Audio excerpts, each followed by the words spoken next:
He lost everything in under 90 seconds. His family, his newborn son, and the life he thought he'd built after cheating on me. I didn't yell, I didn't warn him, I just opened the door and let my silence do the rest. 12 hours later, I sent his girlfriend one video, no context. She hasn't spoken to him since. I packed his things in silence, item by item, memory by memory, folding them into boxes the way I once folded his laundry after work. My fingers trembled, not from rage, but from something colder, clarity. 8 years reduced to 3 cardboard containers and a duffel bag. I left them at his parents' front door before the sun came up, with a note tucked between his shaving kit and the old hoodie I used to sleep in. No need to call, I'm done. There's something terrifying about a woman who leaves quietly. No scenes, no begging, no broken plates. Just silence so sharp it cuts deeper than any fight. We met when I was 25. Back then, I still thought time made love stronger. That effort earned loyalty. That forgiveness was noble. His name was Callum, charming if you asked anyone else. Deceptively calm. Always smiling with half his mouth. But I know now that some men smile the same way they lie. Clean, practiced, and without guilt. My name is Annie. I'm 33 now. I teach high school literature, which might be why I always believed in redemption arcs, even for men who didn't deserve them. When I found out about her, I didn't confront him right away. Instead, I watched, read the texts he forgot to delete, traced the timestamps, pieced together the little lies he told me about working late, drinks with the guys, and suddenly, private notifications on his phone. He had cheated before, years ago. I forgave him then. We went to therapy. I thought we'd rebuilt. He swore he was changed. But cheating once is a mistake. Cheating again is a choice. This time, the girl was new, younger, naive.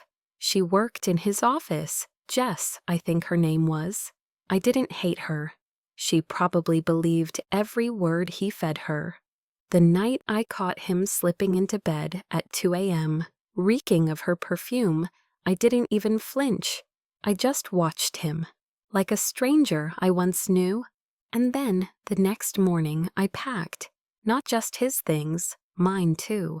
My disappointment, my grief, my hope. I packed them all into the calmest rage I've ever known. I wasn't leaving to punish him. I was leaving to reclaim myself. He didn't see it coming. Men like Callum never do. They think the silence is mercy until it isn't. He called me 17 times in the first 3 days. Blocked. He emailed, messaged me on Instagram, tagged me in songs we used to slow dance to in our tiny living room. Still blocked. I knew the stages he'd go through: confusion, guilt, denial, bargaining, and I didn't interfere. I wasn't trying to make him miss me. I just wanted him to sit with himself without me around to soften the consequences. Mutual friends told me he was unraveling. Annie, he's devastated.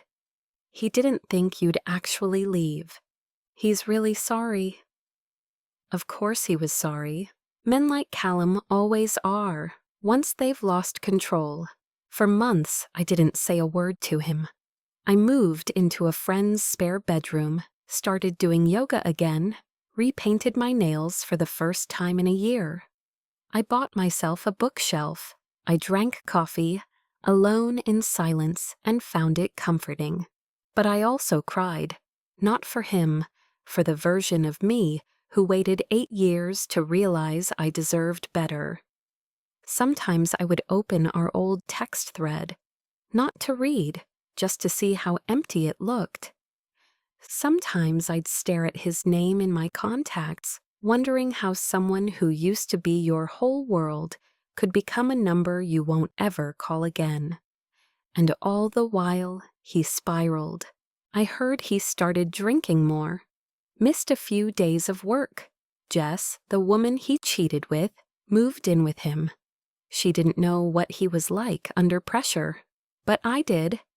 I knew exactly how his charm cracked when things didn't go his way. That's why I waited, not to get even, not yet. I was letting the house of cards collapse on its own. 3 months passed, then 4, then 6. One day I got a text from an unknown number, just 3 words, "Please call me." I didn't reply. I didn't need to. He wasn't reaching out to apologize anymore.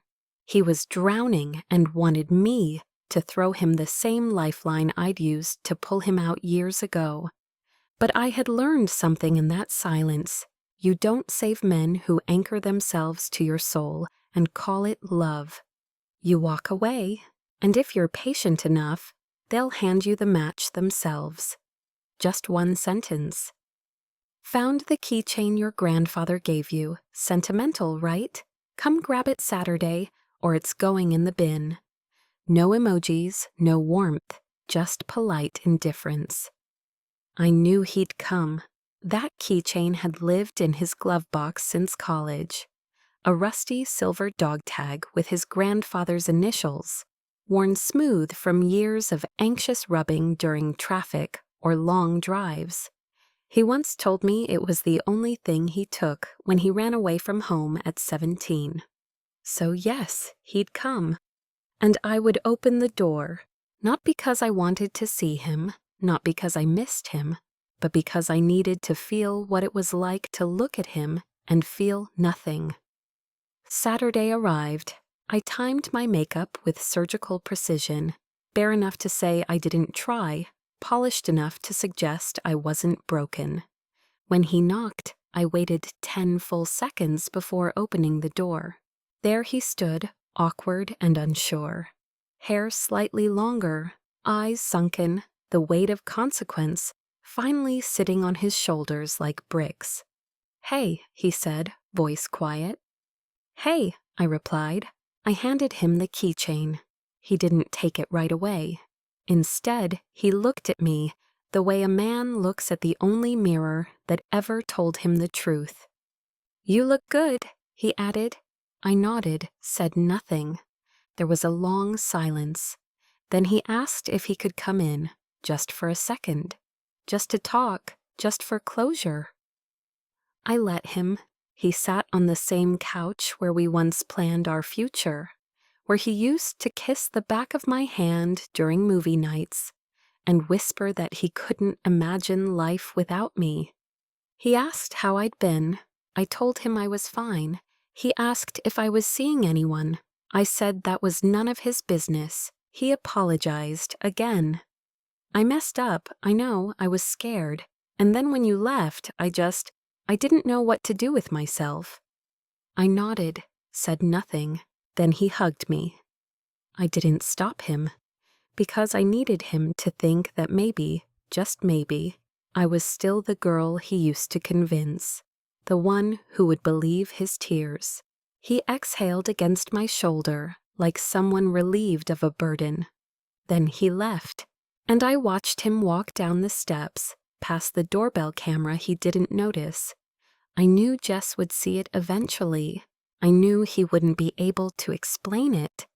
And I knew exactly when I'd show it to her, not out of cruelty, but timing. Because the thing about slow revenge, it always lands harder when they think they're finally safe. 3 weeks later, Jess gave birth to their son. I watched it unfold from a distance, never needing to ask. Social media filled in the blanks. A soft-focus maternity photo shoot, a balloon-filled nursery reveal. Then finally, the hospital photos. Callum beaming, holding his newborn, captioned with something like, "First day of forever." It made me laugh, not bitterly, quietly. The kind of laugh that comes when you know something the rest of the world doesn't. Because 12 hours before that photo, he had been at my apartment, and I had been waiting, not for him, but for this moment. The moment where all I had to do was press send. It was 9:13 a.m. when Jess received the message. I know because I timed it to arrive just as visiting hours opened. Just as Callum was walking down the corridor with a coffee and flowers, ready to meet his son. All she got was a video, no text, no explanation, just one file.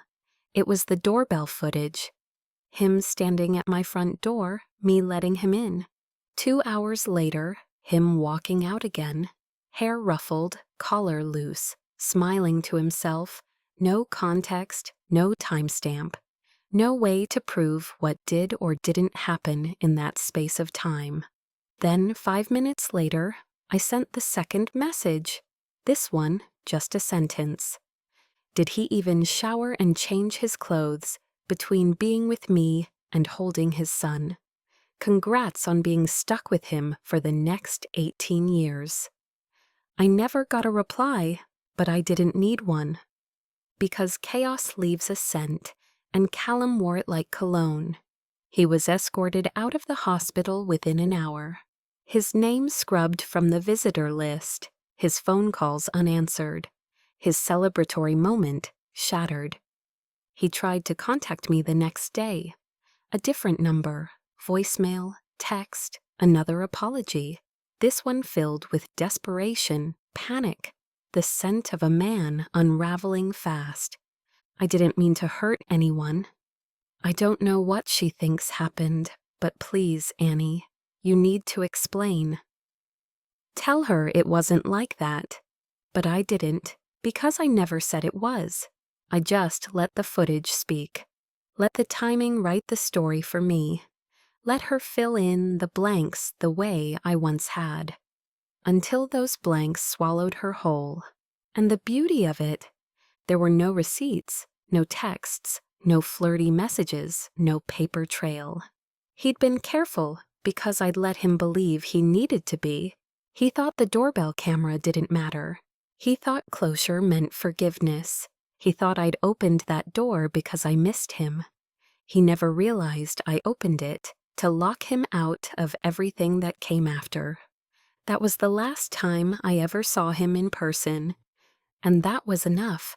I didn't gloat. I didn't call anyone to relive it.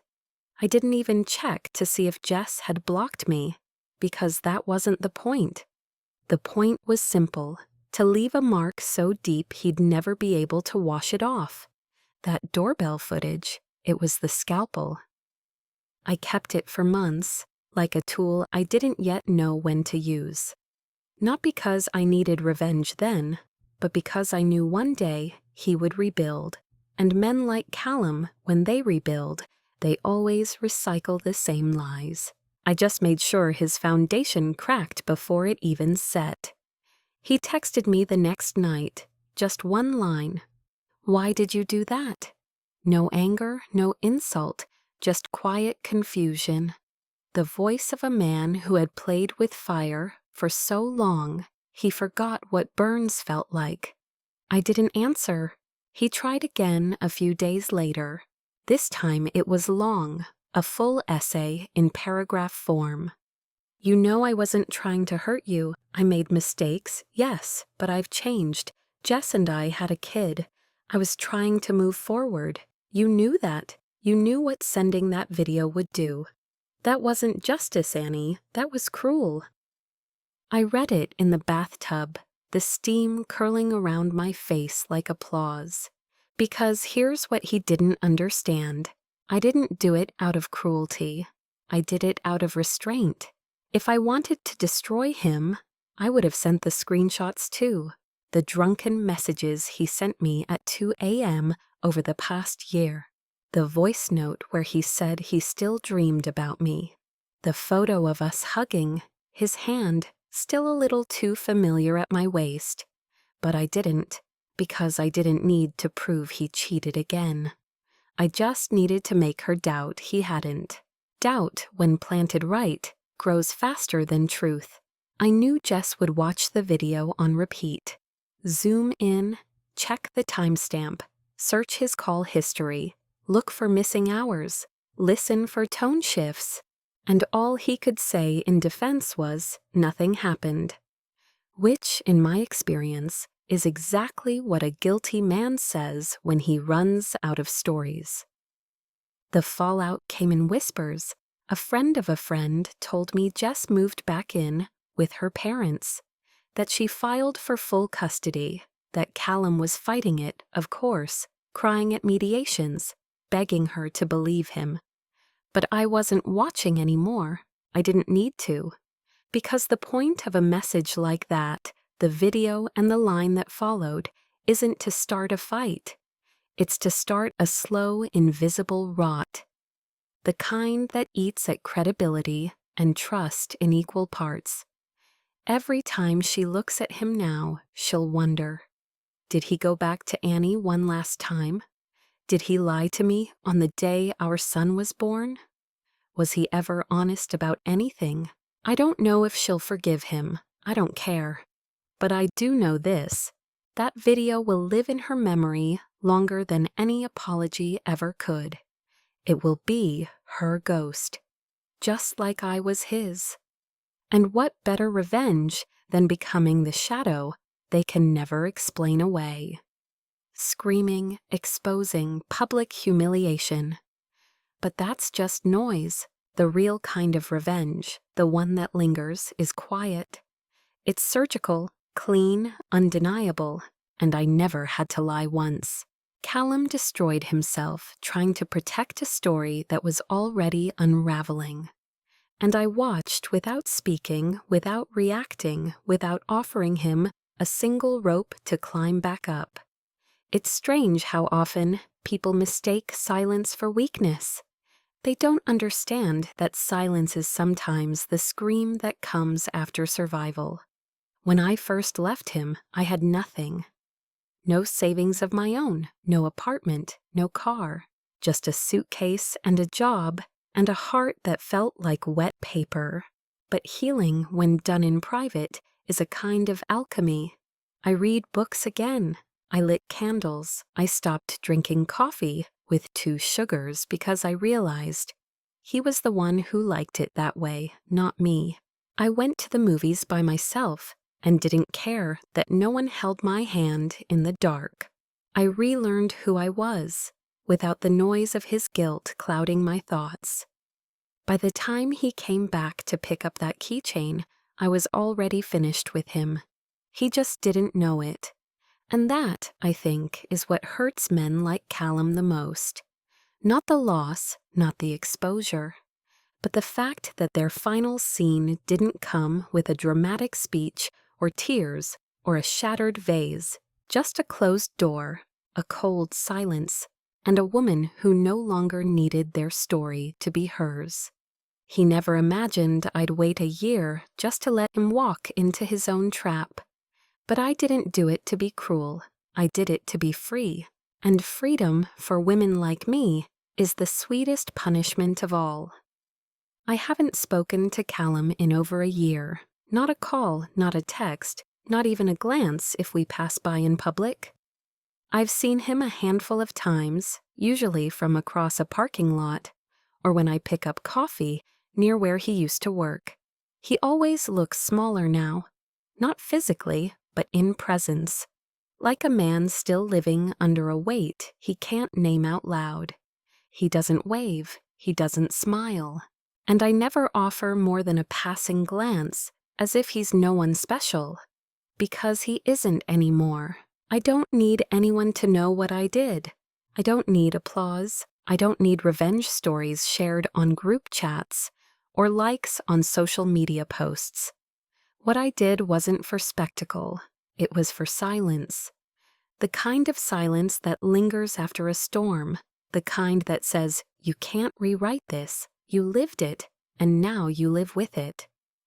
I moved cities 6 months ago, got a promotion, found a place with hardwood floors and a window that catches the sunrise just right.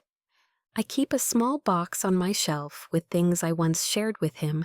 Photos, notes, trinkets, not to revisit, just to remind myself of what it took to start over. Sometimes, on quiet nights, I light a candle and sit in that silence. And I feel nothing but peace, because closure doesn't come from answers. It comes from choosing not to need them anymore. And that's the real ending. He never got a chance to rewrite our story. But I did. If you think silence isn't power, think again. Like, comment, and subscribe for more true stories of betrayal, strategy, and sweet, quiet revenge. And tell me in the comments, would you have done what I did or gone even further?